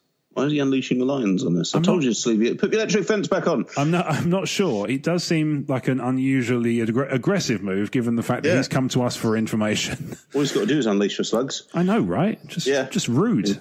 Yeah. You can take your time with them as well. Indeed, yeah. Clearly, I mean, you get at least 5 minutes, it turns out. Yeah. May vary from slug to slug, but yeah. What's the criteria again? It's got to be a slug. Well, I mean, that seems like an obvious one. Yeah, well. Anything else? What else do you want from them? I don't know, size, density. Any. Even tiny ones freak me out. Well, okay, fair enough. Yeah. So Kylo and Rey as a tag team against Palpatine. How do you feel on that one? This one's it's going to come down to how it's done. Okay. I think, and if we're going down, if we're assuming Palpatine is the big bad for the final third act of Episode 9. Okay, yeah, we'll work on that assumption for this. Yeah, for the purposes of this, because we kind of need to. What Matt's presenting. Yes. I get what he means. I really want Kylo Ren to stay a bad guy. Mm-hmm. Because we've kind of done the bad guy comes good to defeat Anakin. And I feel if it ends up being Kylo Ren ends up becoming a good guy to defeat Palpatine, it'll add a lot of weight to arguments that I don't necessarily agree with, but the arguments that the sequel trilogy is a rip of the original trilogy. Yeah. But I don't subscribe to that personally, but if they did that, I'd be like, oh, he's giving that argument more ammunition. Yeah. I think the argument that Force Awakens is a familiar hope has a fair bit of weight to it. Yeah. But Last Jedi is, I would say, a pretty big departure from Empire. Mm-hmm. And that's one of the things I do like about it. Yeah, totally. It's not just a straight retread of Empire. Mm-hmm. It tells a very different story. Yeah. And that's cool. I'm groovy with that. Happily, But in terms of the Kylo thing, I'm kind of I'm with you I'm with you in the sense that I think having the bad guy turn good is kind of a bit played out. Mm-hmm. I would like to see him a kind of more interesting bad guy. It also kind of lends fuel to the Reylo fire, and I'm not one of those people. No, same. If people are really kind of dead set on it, as long as they're not being complete tools about it online, I'm generally good. more power to you. If that's what you feel, we'll see. We'll see what happens ultimately. If they do it right, I'm not going to be, But I've kind of part of the reason I don't. There speaks someone who's not seen enough Raylo fan artwork. Yeah, I don't spend as much time on the internet as maybe I should, or maybe I spend far too much already. I think you have a healthy balance. Yeah, probably. But then I mean, for my job, I kind of have to. Yeah, but same. But part of the reason I'm okay with it, the tag team thing, is because I would like to believe they'd go more down the Rogue One route where they had Cassian and Jyn kind of bond, but not, they didn't like get off with each other at the end of the film.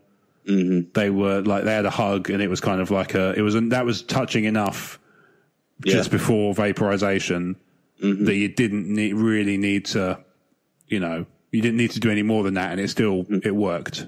Yeah. I think you could do the same thing with Rey and Kylo. Yep. Even if Kylo went down the route of redemption, you could totally do that to the same degree and it would still work, I think. I agree. Yeah, and I think anything more than that would, again, just feel like, oh, okay, here we go. Yeah. Just the usual kind of, like, redemptive story arc. Mm. And also, it's not for nothing, but if he's so dead set on the fact that she's nobody and she's from nothing and from no one and all that, like, and his uncle couldn't bring him back from the brink, his dad couldn't bring him back from the brink, but some, important in the grand scheme, some rando, albeit with importance within the story we're being shown, I don't really get, no. I don't really understand that, but I don't know. I can see the possibility of there being a duo kind of taking on Palpatine or some acolyte of Palpatine's or whatever. There was, this speaks to the kind of the over analytical stuff we were talking about a bit earlier, but I saw pictures of people were showing the pictures from, I think it was the Vanity Fair spreads, where they were sort of on what looked like the sideways Death Star. Yep. Kind of fighting in the rain. And somebody was saying, oh, look, if you look closely enough, it looks like the stance suggests that there's somebody between them. So, I mean, I would have thought that would be harder to get out of the photo, but also it's not a screen grab; it's a posed photo. Yeah, exactly. It's like it's odd to me that people are going to that level of detail. Seems odd, but it's the internet that happens, right? Yeah. But I could sort of see them going for the duo role where they sort of take on, they sort of put their differences aside to take care of something, an existential threat. Mm. I mean, having said that, I could sort of swing with, they don't necessarily have to be allied by the end of the film, but rather they don't have to be allied in order to defeat Palpatine or Palpatine's essence or whatever the hell they end up going with. But they could, by the end, realize that there are bigger things to worry about. Because I'm still kind of optimistic that the last film sets up what's out there in terms of like a bigger threat to kind of then, okay, that's going to be what a TV series is about, or the next set of movies, the Benioff and Weiss trilogy or the Rian Johnson trilogy. It's about new characters and new stories, but it's set in this time after the Skywalker saga where there's this new larger enemy. Yeah, something akin to that. Just ascendancy, whatever. Yeah, like the Grist or whatever they're called. That sort of level of thing. You don't want to introduce them as a big bad early on, but you want to, by the end, I'd be cool if it was like, oh, the Skywalker thing's resolved, Palpatine's gone forever, but he was only the tip of the iceberg. Yeah. And they kind of have to do that, I think, to some degree. Yeah, to some degree, I feel they kind of have to do that to keep people engaged going forwards. Because people are going to wonder, like, that would be a good way of having people on the hook for, like, what's next. If there's 3 years before you find out what these super cool new enemies are all about. Whereas if it's like, everything kind of went well. Yeah. I'm kind of easy with that as well. A conclusive ending kind of works. It does. But at the same time, I'd be fine with it being approached slightly differently. There's not a lot they can do that would really disappoint me, I think, to be honest, unless I don't know, we wake up and it turns out everything's just been happening with Captain Panaka. He just goes, oh, I had the strangest dream. I don't know. Yeah, that would be if they went for the scent elsewhere. Yeah. A Saint Elsewhere ending would be a weird pull. I don't know. I feel like if they don't do a good enough job of sending Leia off, that could sour me to it. Mm-hmm. I guess. Maybe. Yeah, it depends on how they do it, because ultimately, in order to really send her off in a way that we're going to be kind of not happy with, because obviously the circumstances are such, but content with, they almost have to kill Leia off. Whether that's her going kind of, her own way of her own free will, becoming one with the Force, all that. Yeah. But it almost feels like that's the only path that's going to work. Because if it's just like, see you later, like Sean Bean in Ronin, it's just going to be a weird. That's so precious. Yeah. It's just going to be like a weird. It's going to jar. Yeah, I gotcha. Rather than, going down the route of some sort of send off. But then maybe it'll come across cheesy in the film, and it'll feel like, oh, they only did that because she's dead in real life. Like, I suppose in many ways they can't win, but doesn't mean they can't try. I guess. They will. You certainly won't win if you don't try. That's basic competition law. Yeah. There's a man who's beaten FIFA Manager. I'm trying to think if there's any other things they could do that would really irk me to the point of like, this sucks. No, I don't know if there is. I suppose ending that story without resolving the Skywalker saga would probably suck. If they don't do a good enough job of wrapping it up. Or if it turns out that Rey's actually a reincarnation of Shmi. That would, oh man. But then at the same time, I guess we could say called it, kind of. Yeah, basically. In a weird way. Yeah. But yeah, that would suck. Anything with the World Between Worlds, I'd be skeptical of. Yeah. Because it does feel like a plot device kind of thread for. Yeah, it is. Yeah. Keeping Ahsoka Tano alive, as you rightly point out. But yeah, I can't think of anything else that would definitely do it. But the ones I've kind of outlined are the main ones I sort of think about. How great would it be if Palpatine's in it and he pulls off his mask and it's Krennic underneath? That would be pretty cool. Yeah. Maybe that answer I just gave is why I shouldn't be taken seriously in terms of what would be cool. Mm-hmm. Because clearly don't think about what's sensible. I think about what's Mendo. Yeah, well, who cares about sensible? Exactly. When you got Mendo, what else is there to worry about ultimately? Are we going to see more porgs in episode 9? Maybe the ones on the Falcon. Turbus, yeah. Yeah. Turbus, yeah. I mean, why not? Ryan Johnson said, so. Yeah. I think that's only fair. Yeah. It's just an anagram of Buster, Is it? Yeah, I suppose it is. It not be. Yeah. Yeah. I don't know whether that was deliberate, but whether that's played for or not, who knows? But it's nice. Who knows? It's quick thinking if it is. Yeah. I can't anagram that quickly. No, me neither. I'm lucky I could do it then, to be honest. I cuss at it. Anyway, yeah, that's kind of my take on those things. Mm-hmm. What was it? Are there any other things that Matt mentioned that kind of... How do you feel about the Palpatine back physically thing? I'm still not sold on it. No, because it sucks in Dark Empire. It does run the risk of sucking in Dark Empire, and Dark Empire sucks. Yeah. In comparison to other things, I'll say. Yeah. It's enjoyable enough in and of itself. It's fine. It's very badly dated, in my opinion. Oh, but yeah, for sure. That's definitely true. I read it when I had Marvel Unlimited, and it was rough. Hasn't aged well. No. Again, I get what Matt's saying about how it's actually Anakin's act is what's important rather than, because it's the return of the Jedi is Anakin becoming a Jedi again. Yeah. And obviously also it has multiple meanings, but that's one take on it. Yeah. And I kind of get what he means by that, but I don't know how that would fly. I worry that if they do that, then the Burr that he didn't actually kill the Emperor, so what did Anakin actually do, would become the why don't they just take the Eagles to Mordor for an entire new series. Yeah. Yeah, and you know, not without reason either. Like, yeah, there's lots of, yeah, I'm still not sold on the physical Palpatine idea, just because, like, as you rightly point out, it's Dark Empire-y. Yeah. It raises a lot of questions. Now, if it's, you know, do you remember the Hand of Thrawn duology in Legends? Now, if they went down the route of, you know, he's got a clone that he's trying to grow, and they find it, that might be different. Yeah. Because it's not him actually coming to life, it's them sort of trying to thwart his efforts. Or if he's already possessed another body. Maybe, yeah. I guess.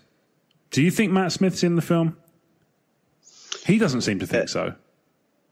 No, but that is a thing Matt Smith does, because he claimed he wasn't in Terminator Salvation. Did he really? Yes. Well, that's just silly. He was on the poster. Yeah, but no, he likes to mess around. Okay. Almost like an Eddie Izzard style. Oh, am I in the... Oh. Yeah, it's like the angle that slapped you back bit. Yeah. He does. He has priors. Okay, he has some form for this. Yeah. Fair enough. Okay. I mean, he kind of looks the part enough to make it work, I think. It works because he's obviously got the affable thing going on. Yeah. But he could go, as Terminator showed, he can go quite dark as well. Sure. So he could come across as quite affable and then turn out to be Palpatine, which would mess with my wife something rotten. Yeah, I mean, that may be... But to be honest, that would echo the prequel trilogy. If it turns out to be someone they think they can trust, turns out to be Palpatine. That would be an interesting way of doing it. And I see what you mean about the parallels between, you know, this kind of affable public figure. I could see them potentially using Matt Smith as a young Palpatine if they do any kind of time jump flashback style stuff. I can see that working. As long as they don't do it like a pensive. Yeah. Something, you know, in the Force you can kind of get away with it to a degree, I suppose. Yeah. They should start saying, if Rowling did it, we can't do it. Oh, they really should have. Let's just be clear, that's J.K. Rowling, not Jeremy Rowling. Yeah, because Jeremy Rowling can do what he likes, ultimately. Yeah, he's a lovely chap. But, you know, I'm not saying Star Wars should steal his ideas, because that seems rather unfair as well. And I don't know. I haven't read his wizard books. Maybe they're cracking. I think that'd be great. Yeah, why not? Yeah. Jeremy, if you're listening, do it. Wizard Jeremy, books. if you're listening, write a 7-part book series about the wizards at school. If you wouldn't mind, mate, that'd be great. Yeah. As quick as you can. Yeah. Just, you know, time's wasted, mate. Come on. Yeah. We've mentioned it a couple of minutes ago now, and you haven't made any progress. Yeah. I know. They may go down the time jump route, I guess. Mm-hmm. Star Wars kind of has mechanisms that kind of make it work. Mm-hmm. Especially if they use holocrons and things like that. That could that could definitely work if they use Matt Smith as a young Palpatine in the holocron.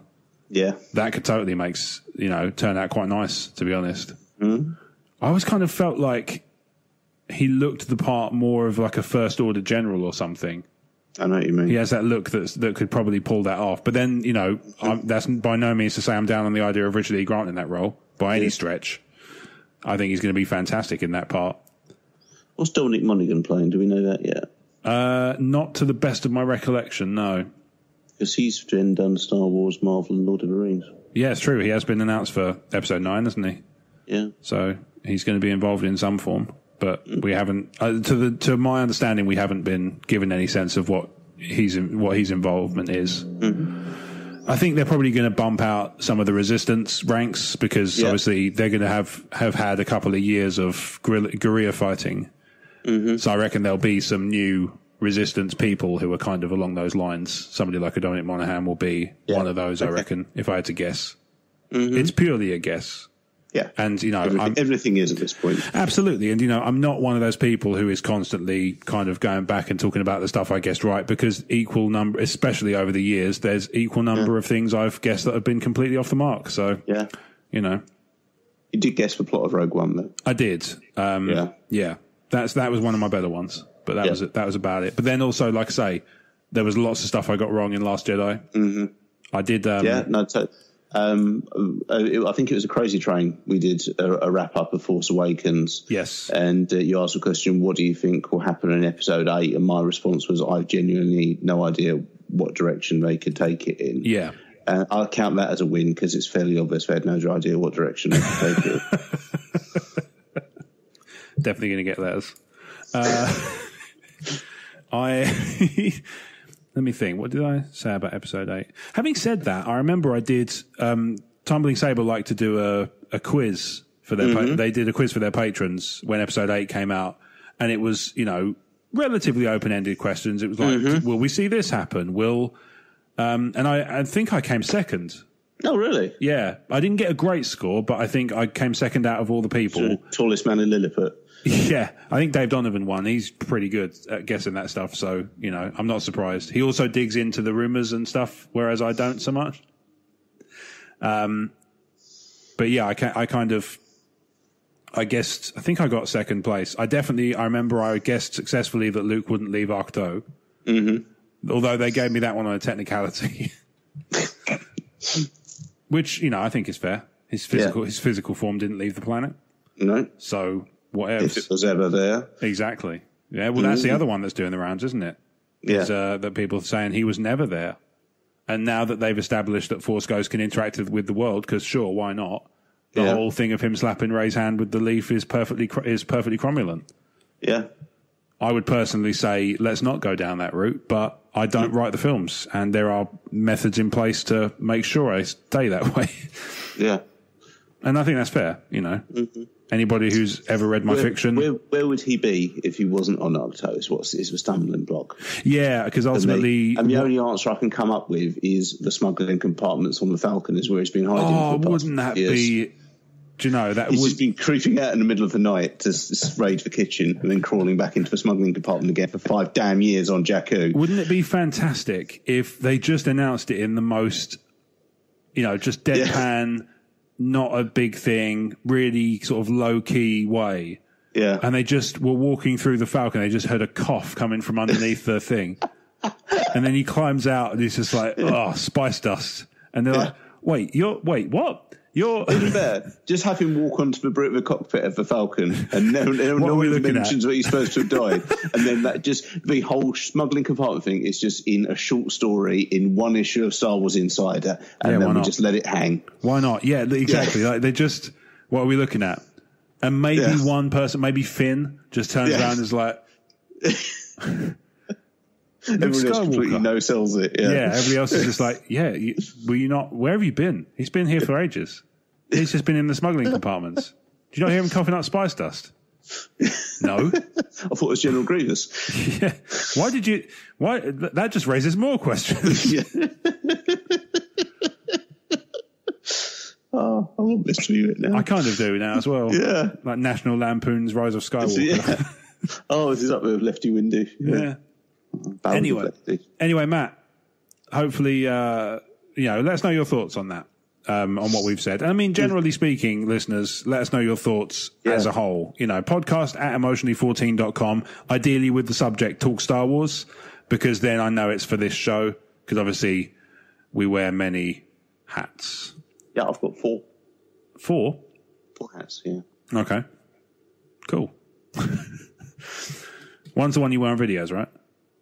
Yeah, I have 4 hats I wear on video to cover up my hilarious bald patch. Yeah, I should probably invest. Yeah, or wash my hair before I go out. You don't lean into shot to check line of sight as much as I do. No, that's true. But at the same time, that's why I started doing it. At the same time, on the latest HeroClix UK, I can't help but notice that I should probably wash my hair before I do any videos. Why have you got HeroClix back in it? No, it goes very fine. Oh, okay. And not only does it go fine, but it clumps together. So it just looks incredibly thin. It was bloody hot that week. It was a very warm week as well. That's not helpful. So it doesn't help. But I've certainly watched the latest one and went, okay, yeah. We're all going to have hats next time. But it's all going to be ones that like croupier's hats that don't actually solve the problem. Just those visors with the head cut off. Mm-hmm. It's hard to buy hats for my head because I've got a weird shaped head. Apparently, turns out. Who knew? But not me. Maybe we need to go to a proper milliner's, mate. Maybe just get something custom made up. Yeah. If anybody is a hattier, I don't know what the term is. A milliner. Yeah. An homme de chapeau. Then podcast at emotionally14.com with I have hats for Rob as the subject line. Yeah. Is the place to do that. And, what a world we can create this way. Podcast at emotionally14.com with the subject line Talk Star Wars is the place to get Talk Star Wars questions in. You can also tweet us at Talk Star Wars, DM us in the DMs. That's what it's for. And message on the Facebook page at Talk Star Wars, Instagram at Talk Star Wars, or any of the Emotionally 14 accounts, which are at Emotionally 14 on Twitter, Instagram, Facebook. Social media, Brad, where might people find you should they be so inclined? My legal disclaimer is I don't hate The Last Jedi. What I am is able to be subjective about it. If you want to see if you can't get enough of me on one Star Wars show, then you can check out my other Star Wars show on emotionally14.com, which is Fire When Ready, Adventures in Star Wars Tabletop Gaming, covering Star Wars Legion, Star Wars Armada, Star Wars Rebellion, and Star Wars Outer Rim. You can find all of the episodes of that on emotionally14.com and on Emotionally14's YouTube channel, which for all I know might be how you're listening to this podcast. Could well be. If you want to follow for some behind the scenes magic and painting and me getting disappointed magic painting. Magic painting. It's weird. Once I did that. It's a ride. You can follow the show on Instagram and Facebook at Fire When Ready UK. If you want to follow me personally, you can follow me on Facebook at facebook.com/Brad Harmer Barnes, and you can follow me on Twitter and Instagram at RealBradHB. And if you feel so inclined, you can of course buy my books through Audible and Amazon. Yes, you can, and there is a link on emotionally14.com. Underneath every episode of Talk Star Wars, there is a little link where you can go and do just that. Bagging. Indeed. So if you want to follow me on Twitter, I'm on Twitter at Rob Wade Vision. I'm generally in the war with crowdfunding platforms most of the time at the moment, but I promise a lot of fun to watch. It's like a really, really tedious wrestling promo. I promise I do tweet about other stuff occasionally. I'm quite enjoying it. Yeah, I mean, I make a point of less is more when it's like every few days, just chuck in an update, or when really makes me wish you could guest host Watchdog or something. It'd be great, wouldn't it? Yeah. Yeah, especially as I would use it to just settle all my personal grudges. Yeah. Which I realise is kind of is loosely what they're doing on Watchdog, but on behalf of other people. But it's a very lame form of vigilantism, but you do you. Indeed. But yeah, if anybody wants to catch up with that particular saga, twitter.com/RobWadeVision and just read my pinned tweet, because that's the easiest way to keep updating the thread as the absolute feckless tools who I'm dealing with email the thread. So, oh no. Okay. To basically every question I ask. It's like, can I have my money back? No. Can you, why is that? Can't. So, can you prove you can't? No. It's basically just a comedy of errors, but it's not funny in the slightest for me because, quite not an insignificant amount of money at stake. So, absolutely. I am pushing heavily I'd be for as angry as you are. Yeah. I feel like I'm being I've got less money than you. Well, I don't know. We've never really whipped it out and compared, have we? Never really cared, to be honest. No, indeed. Never really whipped it out and compared. No. Make of it what you will. So enough of our fan fiction. Twitter Rob Wade Vision, Instagram Rob Wade Vision, and generally you're talking to me behind the scenes if you're talking to one of the social media channels. You're in the YouTube comments, I know that. So I've seen you in there. Okay. Yeah. I mean, you answer YouTube comments. Oh, yes, I've seen that done. Yeah. Yeah. Most of them shows. I would be remiss, as always, if I didn't mention that if you wish to make a contribution to Talk Star Wars in order to help us with running costs and stuff like that, you can subscribe over at patreon.com/TalkStarWars for as little as $1 a month, which will get you an ad-free version of the feed, which drops a couple of days before the main show. So the main show drops on emotionally14.com on a Monday and is available on iTunes, Google Podcasts, all the good podcast catchers, YouTube, Spotify, the works. Mm-hmm. Similarly, I'd be remiss if I didn't mention the Star Wars Commonwealth Podcast Network. Big. So in addition to Talk Star Wars, we're also joined by the Tumbling Saber, Generation X-Wing, who did an episode about Archer very recently, which I'm sure you'd enjoy given the chance. I should check that out. Yeah. The Nerd Room, Rogue Squadron Podcast, the San Diego Sabres, Retro Inc., and the Sandcrawler Cast, 8 wonderful outlets who I'm very proud to call podcasting colleagues and friends. People we've met, yeah. Yes, indeed. In some cases, for sure. But you can find them all on the web at StarWarsCommonwealth.com and take your first steps into a larger world. Till next time, thank you very much for listening to Talk Star Wars. Excuse me, episode 180. We'll see you next week for episode 181. In the meantime, be good to yourselves, be good to each other, and as always, may the Force be with you.